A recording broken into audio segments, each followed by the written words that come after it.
Today, I'm getting the Platinum Trophy on Disney Illusion Island. This game originally released exclusively for Nintendo Switch and was recently ported over to PC, Xbox, and PlayStation. Now, I played this game when it originally launched on Nintendo Switch, and I never actually 100%ed the game. I even hold the world record for beating the game as fast as possible, but I never 100%ed it. However, my girlfriend is a huge Disney fan, and she told me that if I didn't get the Platinum Trophy for a Disney game, she would break up with me, so it's time to change that once and for all. I am scared of women. This game is a hand-drawn 2D metroidvania with Disney characters, and you may look at that and immediately brush it off thinking that this Platinum Trophy is going to be really easy. Right?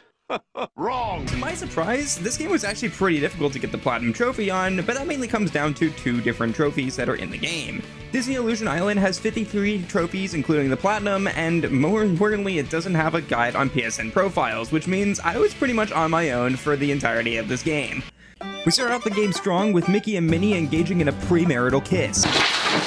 After that, we figured out that Mickey, Minnie, Donald, and Goofy were all invited to a place called Monmouth, where they were promised food, specifically of the picnic variety. We then are greeted by this guy named Toku, who definitely isn't evil and doesn't give off those vibes whatsoever, and he tells us that there are these 3 missing tomes, which are basically books of knowledge, that went missing and he needs us to get them back in order to be the good guys.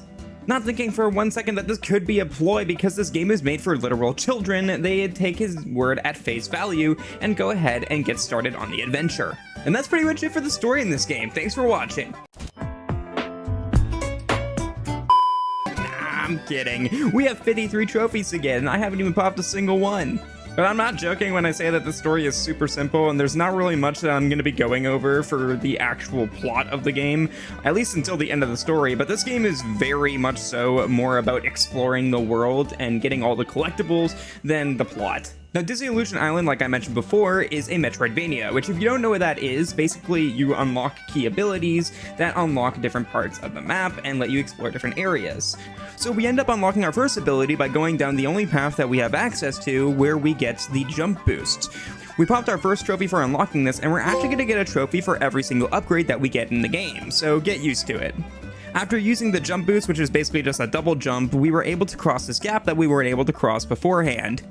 Shortly after that, I collected my first of many collectibles that are in this game, and this one is called a token. I got my first one here, which gave me this trophy, and I'm gonna have to collect every single one of the tokens and the other collectibles in order to get the Platinum Trophy. We then get introduced to this part of the game where we have to go ahead and find 3 keys to open up this door, and this leads us to doing a big roundabouts sort of area, where we have to go in different places to get the keys in order to progress.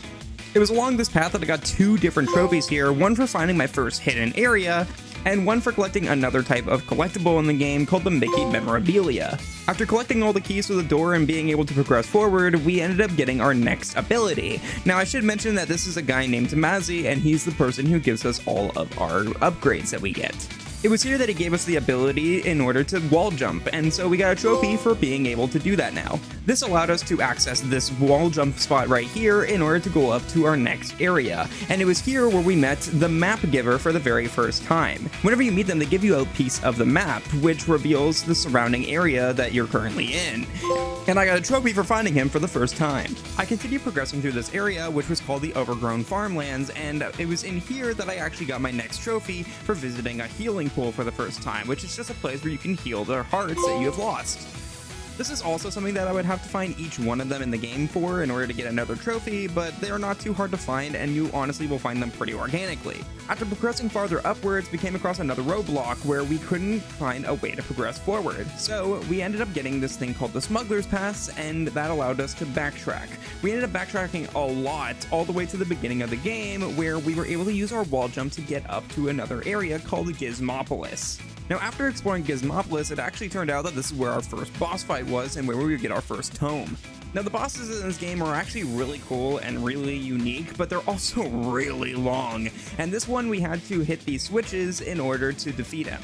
And thankfully, I'm really good at finding people's off switches. After defeating him though, and going through the 3 different phases, I managed to get to the Tome of Engineering, which gave us this trophy here.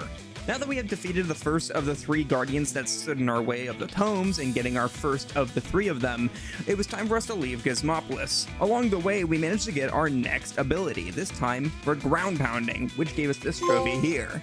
And conveniently, the ground pound is also the ability that we needed in overgrown farmlands. Pretty soon after, we came across this guy named Dash, and he is actually a big proponent to one of the DLCs that are included in this platinum trophy.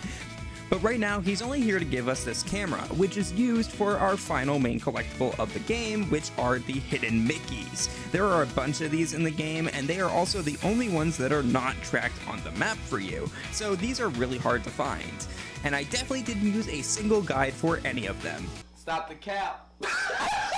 But we get our first trophy here for photographing our first hidden Mickey in the background. We then continued to use our ground pounding abilities to leave Gizmopolis, and we actually got a trophy here for opening up a hidden path by using the ground pound. Now this game actually has a lot of these types of trophies where you just get one for finding an arbitrary hidden path, so you'll be seeing a lot more of that. We then progressed back to the main area of the game that we started off in, and we found a portal which we could actually use to transport back to the area that we were at before. So we traveled through it and we got a trophy for doing so. After that, we used our ground pound in order to go down through this floor, which we weren't able to go down through beforehand. We then found this little pedestal here, which conveniently had a shape for a book, and hey, I just found a book. So I put the Tome of Engineering on top of it, which caused a unification. There are a bunch of these that you can access throughout the course of the game, and they're used to find different paths in order to get collectibles. But we got a trophy here for using our first one.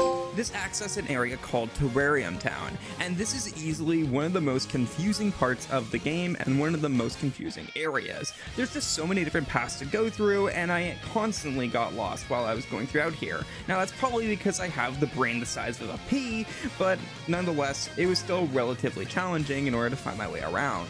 After fumbling around and probably getting lost at least 50 times, I ended up gaining on my next ability, which made me a swinger. And no, not the type that your mom is. Oh my god! Oh, the swing ability was really cool, and it was basically like a grappling hook that let us grapple onto these areas that had rainbows underneath, and it was really sick to use.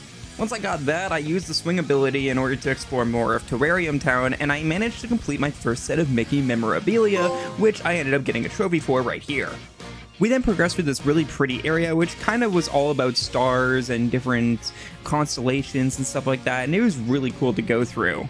This brought us down to this section right here where we were able to get our next ability, which is the Glide ability. Then this random guy shows up and he's definitely trying to aura farm as hard as he can, but he's doing a really bad job of it. He gives us one of these teleporters that we're able to use, and we take it to go straight to our next area, which is basically the hottest day in Canada. It's up here that we fight this next boss fight for our next tome, which happens to be on the head of a unicorn, which is pretty fabulous. We get our next tome here, which is called the Tome of Botany, and then we fight this bird, which we are able to defeat with our swing ability.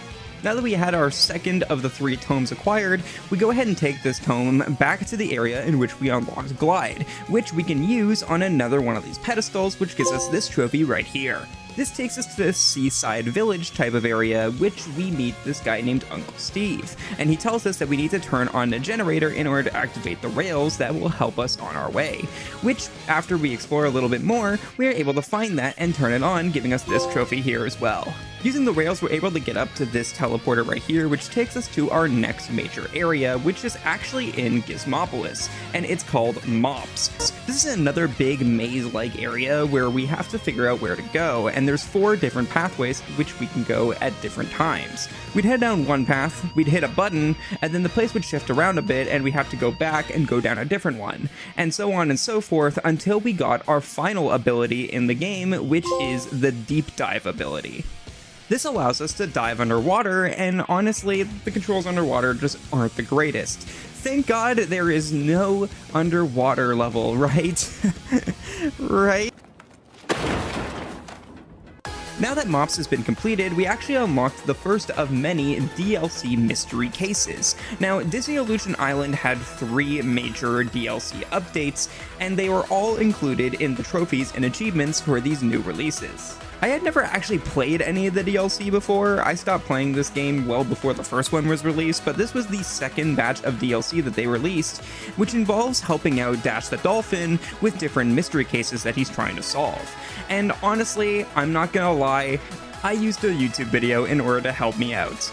And I'm not even ashamed to admit that, because basically what you have to do for these is you have to search a giant wide open area in order to find these different clues. And I just didn't feel like doing that, but I got a trophy for finishing my first case. After that, we left Mops and went back to the seaside village area, which we used our new dive ability to go into the final main area in this game, which is the underwater labyrinth. Yeah, they really like making big open mazes in this game, and that's completely fine, but this area wasn't. It's the biggest piece of dog shit. It's very fitting that the last area of the game is 100% the hardest to navigate. Seriously, I think everybody gets lost here the first time they go through here. But after making it through my 13th reason why, I was able to make it to the final fights that we needed to get the last tome, which I managed to defeat this squid-like creature with our underwater dash ability and get the Tome of Astronomy. We were able to use the Tome of Astronomy in order to get back to Monith, which we got another trophy for doing that right here too. 2 for the price of 1, pretty much. So we made it back to the main area of the game where we started everything off, and we returned the 3 tomes to Toku. It's here we would get the reveal that Toku was actually evil all along, and he used us to get the tomes from the innocent guardians that were protecting them. He ends up opening up this portal and disappearing into it, which takes him to another dimension where he's going to resurrect his master named Grazar.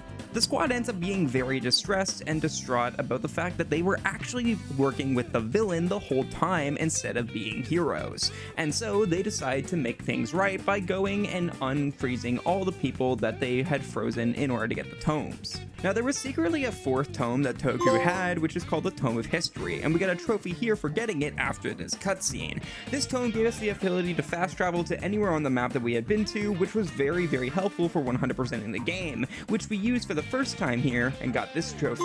We used it to go back to the guardians who were protecting the tomes that we wrongfully accused of being the bad guys, and we ended up unfreezing them and asking them for their help, which they ended up giving us our own portal in order to go into that alternate dimension. This brought us to the final area of the game, which is just a big platforming gauntlet, and after going through there, we managed to get to our technically final boss, which isn't Toku. It's actually Mazi, who turns out to be Grazar. This brings us into the main final boss here, which is basically a refight of the different phases of the other fights that we had done in the past, and then we all ended up by defeating Grazar by stomping on his hat. After dealing 3 hits to him, we got a trophy for defeating Grazar, and it turns out that Mazi wasn't evil after all. It was actually the hat that was doing all the dirty work, and that hat was given to him by Toku, which managed to control him. So now it was up to us to confront Toku for all of his wrongdoings. And how does the big bad of the game get defeated? Minnie literally football punts him off of a cliff. Nice. After that, there's this giant escape sequence because the area that we're in is beginning to collapse, and so we escape and get a trophy for doing so. And we also get a trophy for beating the main story. So now that the main story was finished, it was time for us to continue on into the post-game, which is basically 100%ing all the collectibles and doing all of the DLC. I didn't really have an order for how I was going to tackle this, so I basically just did stuff in the order that I wanted to. Starting off, I found my first speedrun stage, which was the first DLC they ever released for Disney Illusion Island. These basically work like the Crash Bandicoot speedrun stages, where you collect clocks and that takes off time from your timer. There's a gold time, a silver time, and a bronze time, and I got a trophy here for getting my first ever gold medal. However, on each speedrun course, there's actually a secret dev time, and in order to get the dev time, you need to fill up the bar at the top and finish it while the bar is gold. And getting all the dev times is actually required for the platinum, and some of them are easy, but some of them are actually really difficult. This first one actually took me a good handful of attempts in order to get it. The trophy you get for getting all the dev times on the speedrun courses is one of the trophies that I mentioned at the beginning that was actually really difficult. But I got this first trophy here for just getting a dev time on any course, which I managed to do so on the first one. I then came across Dash in the overgrown farmlands, which is where our next mystery case was, and after solving it, I got another trophy here. I'm just gonna skip over these because honestly, they're pretty much the exact same thing every single time. However, the next thing that I came across was way more interesting, which was the third and final DLC that was released alongside these new releases of the game, which has you helping Scrooge McDuck from DuckTales, which is really awesome. And this is really, really cool. You get given a shovel and he tells you that you need to dig out this block that is in his hut, which you do and you get a trophy for. However, this starts you on what is pretty much a digging roguelike, where you have to upgrade your shovel, your timer, and everything like that in order to get farther down each time. And each time you start a new run, the layouts of the rooms that you encounter are going to be different every single time. This was actually really fun to grind through, and I had a really fun time going through it. And this led to me getting a bunch of trophies from doing this and managing to complete it all the way through. The first one I got was for just purchasing my first shovel upgrade. After a bit more grinding so I could get more time and more shovel upgrades, I made it to the halfway point of the DLC, which was about 30 rooms in. I'm not gonna lie, I'm gonna skip through a lot of this because, like I said, it's a roguelike, so it's mainly there for you to waste time and spend a lot of time on. But, like I said, I didn't enjoy it, and I ended up fully upgrading my shovel, which gave me this trophy here. Finally, after all of that and spending about 2 to 3 hours on this, I managed to reach the very bottom and get the gem that Scrooge McDuck was asking us to find, and that gave us this trophy for finishing the DLC.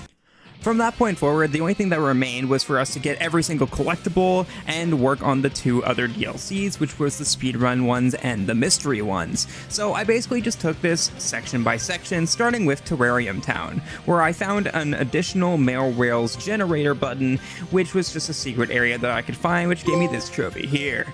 After spending another hour on speedrun challenges and collectibles and stuff like that, which I didn't get any trophies for up until the very end, I found my next mystery that I had to solve, which was up in northern Canada, which I was able to solve that no problem whatsoever and get this trophy here.